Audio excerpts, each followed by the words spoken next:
special address titled An Update on London Markets. We have with us the CEO of London Bullion Market Association, LBMA, Ms. Ruth Crowell.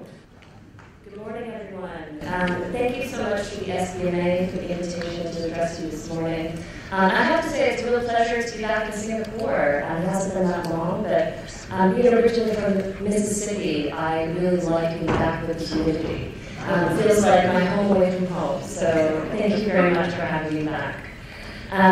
It's also really nice to be back at a market forum mastermind by Albert Chang. Albert always does a fantastic job of coming up with speakers, topics, discussion panels that you're not getting at every other conference. So it's really wonderful to be working with him again, and thank you again, Albert.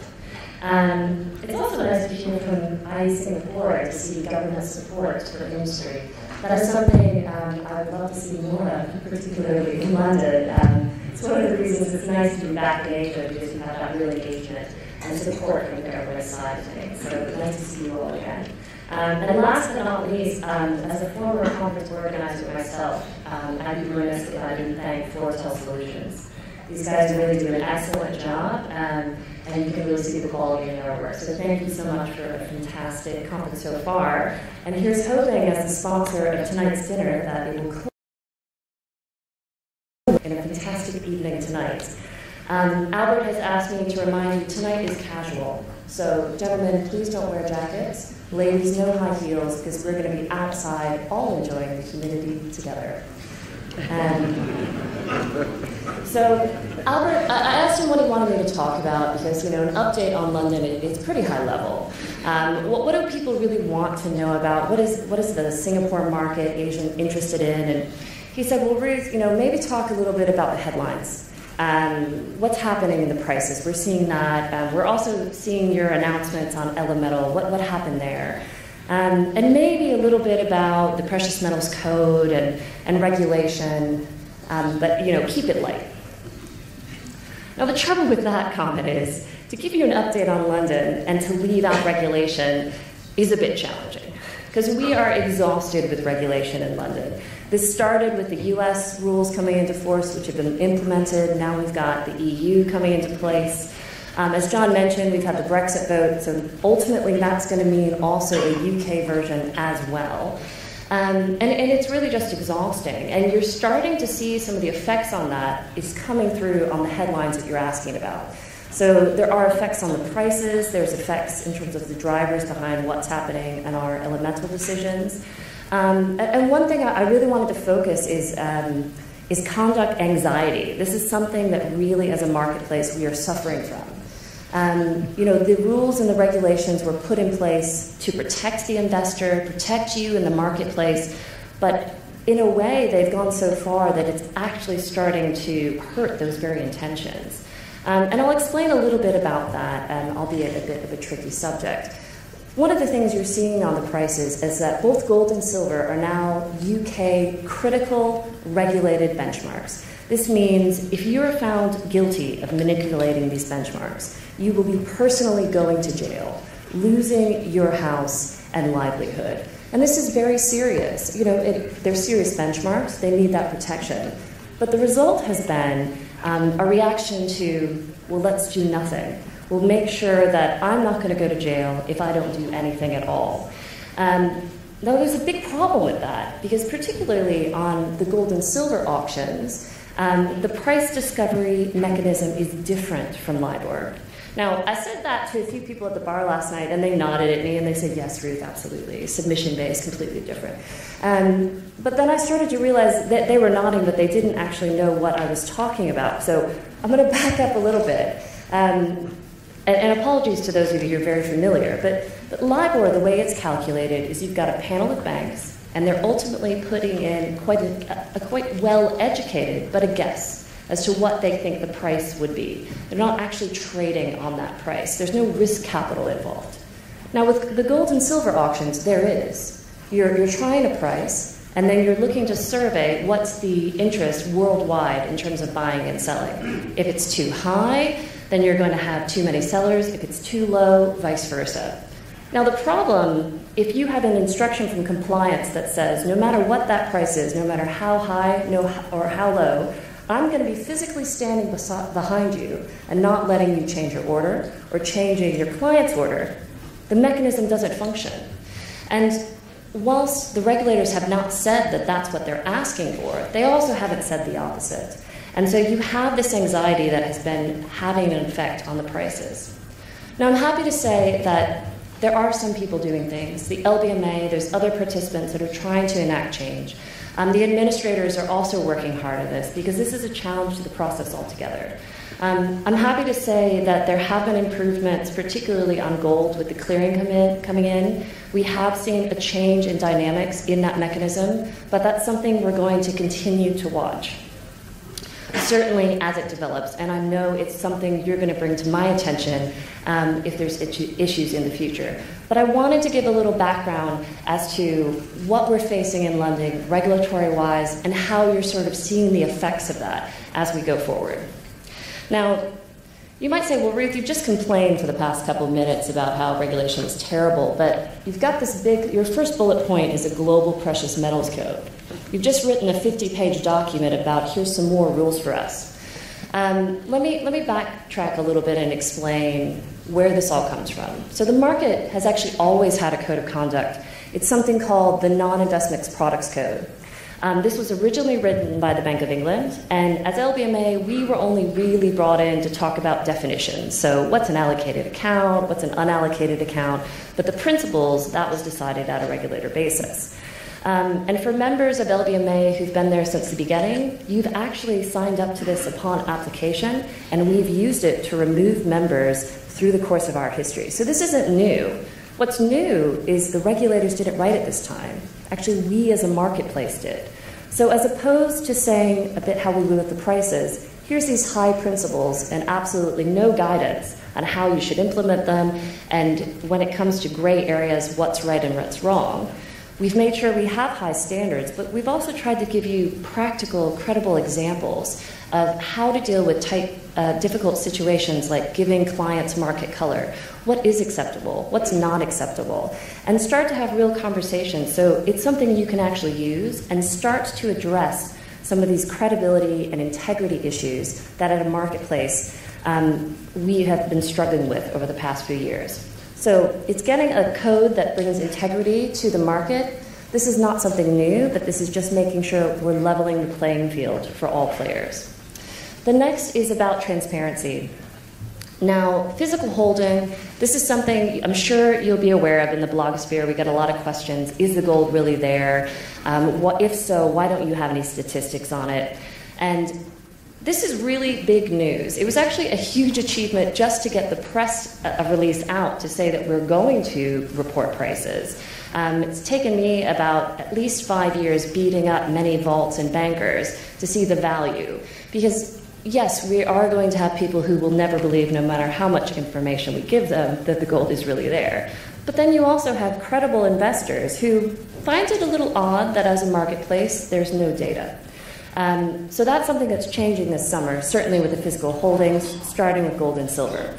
That's going to be on a monthly basis. You'll have an aggregate figure with a 3-month delay. And that's in line with what the Federal Reserve does and what the Bank of England has started doing from January this year. So that's July. Moving forward is the trade reporting. And to me, this is actually when things get really exciting. I'll tell you a little story about a few years ago. I maybe made the mistake of volunteering to take part in a team triathlon. I used to swim when I was in school, and so I said, yeah, I'll do the swimming, no problem. I really should have asked questions about where the water was, how deep and how murky, because it was in the Thames, and I had never done open water swimming before, so it was certainly a challenge. Obviously, I've survived, I'm happy to say, but I did have to do some training. To get used to, basically a wetsuit, it's a different way of swimming. I was up in North London in a reservoir, and this was the darkest water I've ever seen. It's a bit like swimming in ink. So you dive in, it's extremely claustrophobic because you can't see anything. There's no light coming through. You don't know how deep it is. You also don't know what's swimming with you.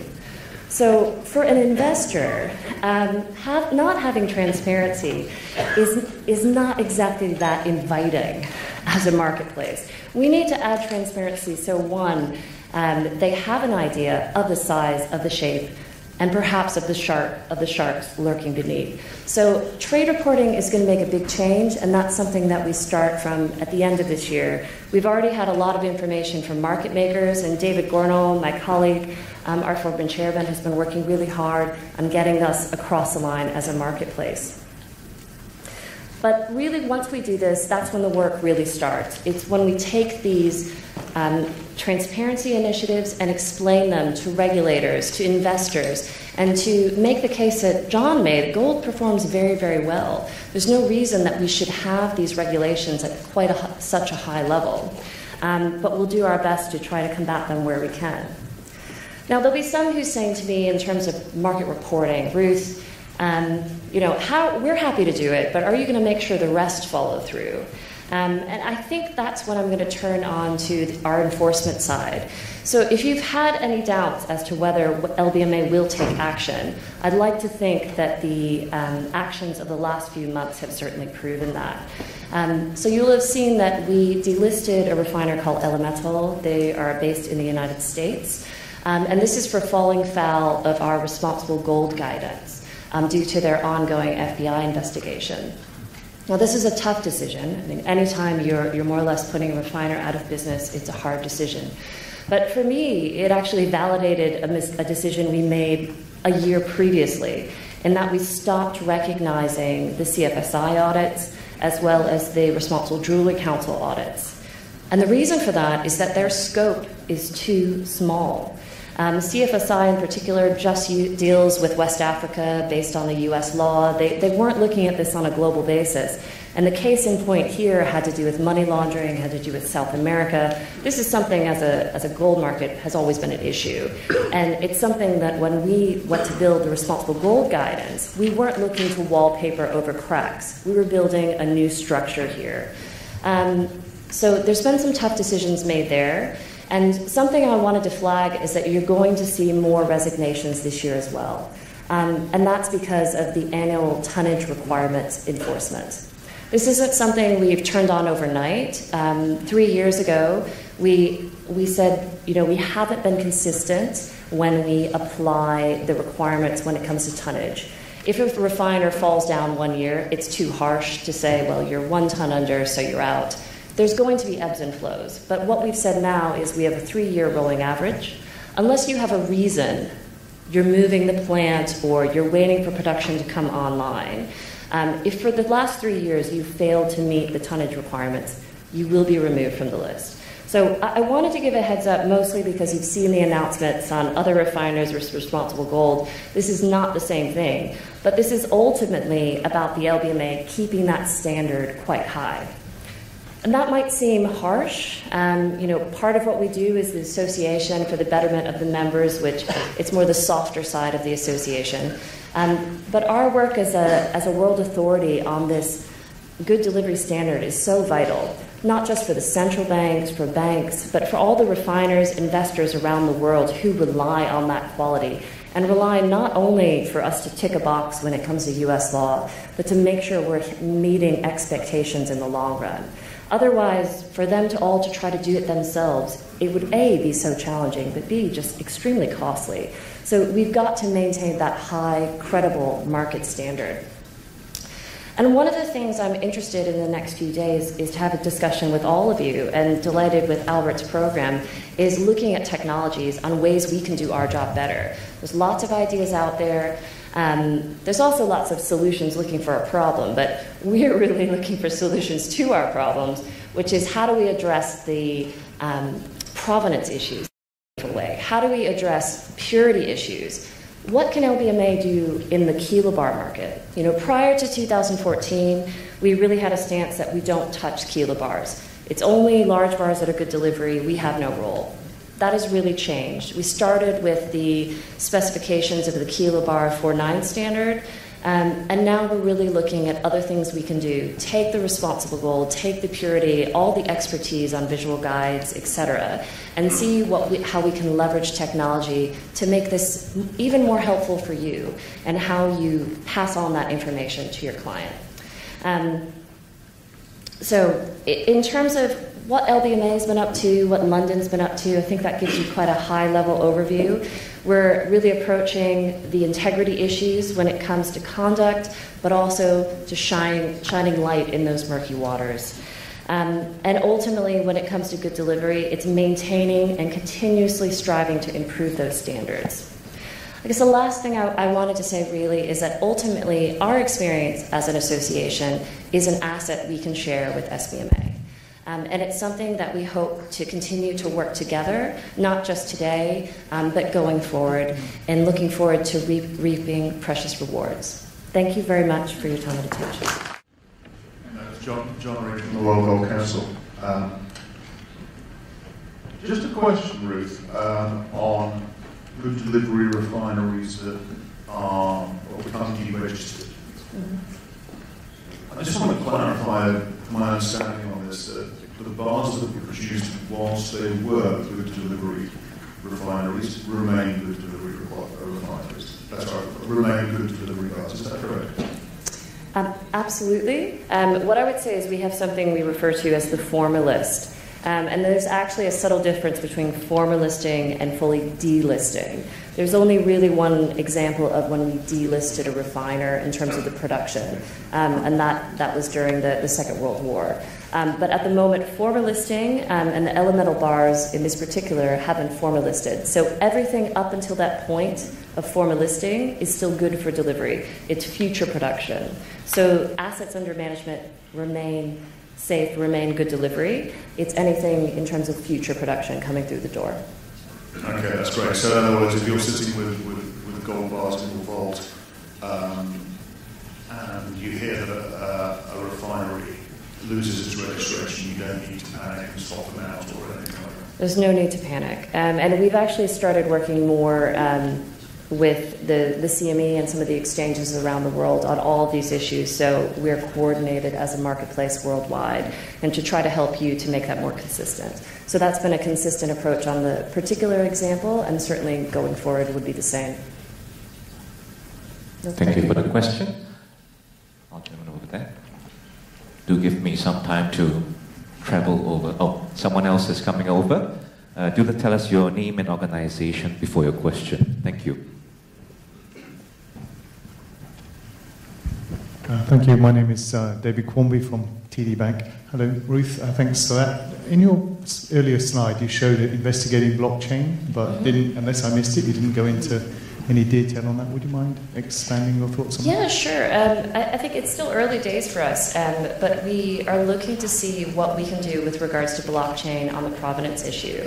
In terms of, we've got the standards and the system with responsible gold, and we're trying to see, one, if we can speed up the audit process for refiners in terms of as it comes out of the ground, you can work from a minor basis and pass that information on.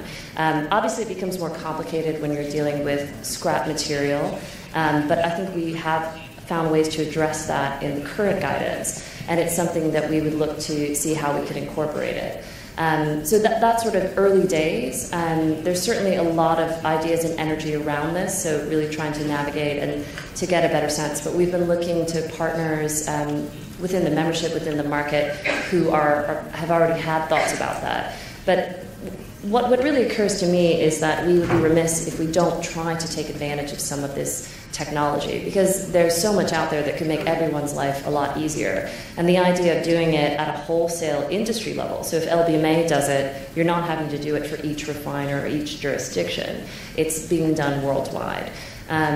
So, like I said, it's still early days, but it's really just information gathering at this point. So it's a call. If you have suggestions, if you have a product, if you have ideas, I'll probably get a bit overwhelmed with the amount of meetings, but we would really like to hear from all of you.